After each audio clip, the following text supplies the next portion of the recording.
In this video we will talk about the HEADSAIL and its various trimming tools. HEADSAILs, unlike mainsails, come in a variety of sizes and also have a variety of names. Names such as Genoa, a jib, a staysail, storm sails, etc. But before we discuss the HEADSAIL, let's first talk about its anatomy. The front part of the sail is known as the luff.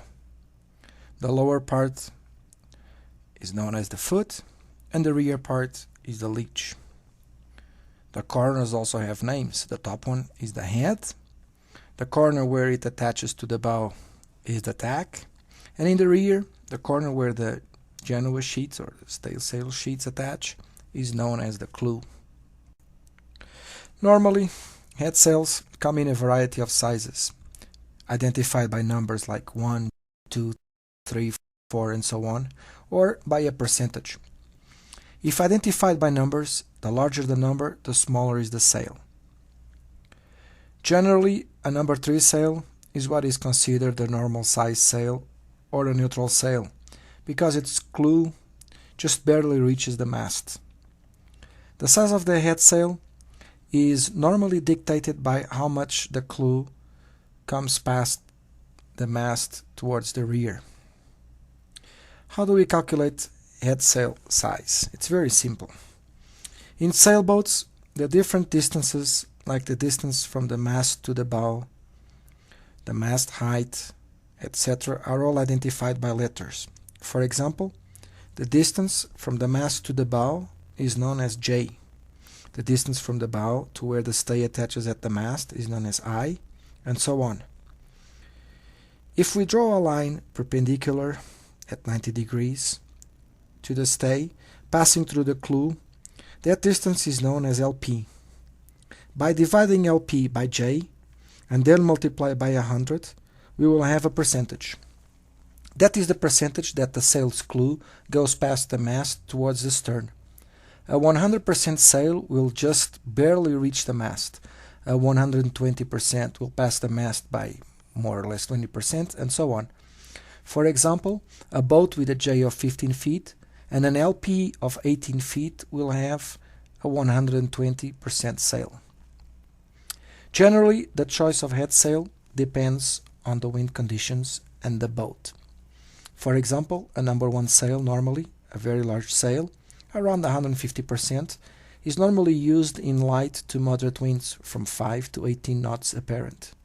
A number 2 sail, normally between 130 and 140%, will be used in stronger winds between 15 and 25 knots apparent, and a number 3 sail, which is normally a high efficient sail, it's thinner and taller, will normally be a 100 to 115% sail, can be used in winds in excess of 20 knots up to 30-35 knots apparent. The HEADSAIL is, generally speaking, the sail that provides power to the boat, while the mainsail acts more as a balancing and steering sail, although it also provides lift, of course, but it allows the boat to improve its pointing ability. It balances the boat and balances the rudder. It's true that a sailboat can sail with the main alone or with the HEADSAIL alone, but there's no doubt about it that the best performance is achieved when the boat is sailing with both sails.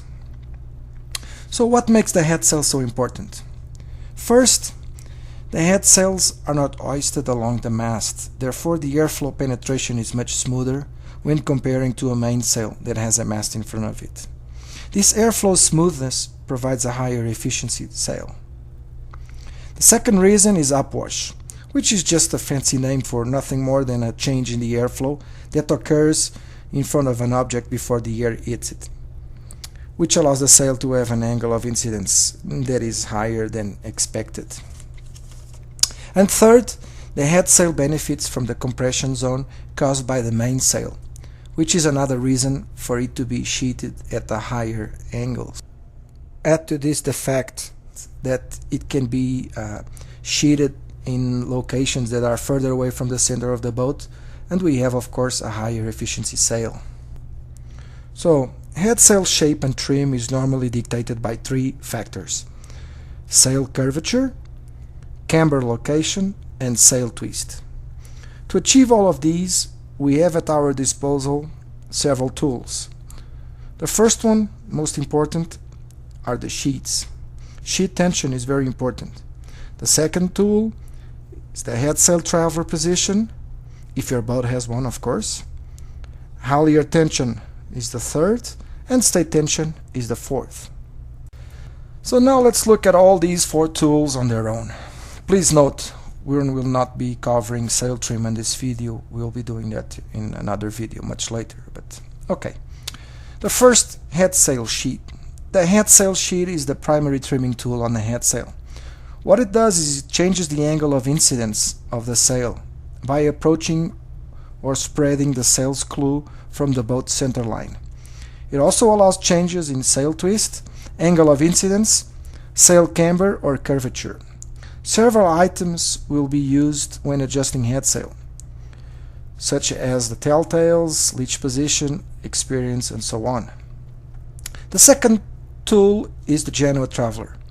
The Genoa Traveler main objective is to provide sail twist and to assure that the sail twist is enough in order to have the right angle of incidence along the whole height of the sail as the apparent wind changes with height.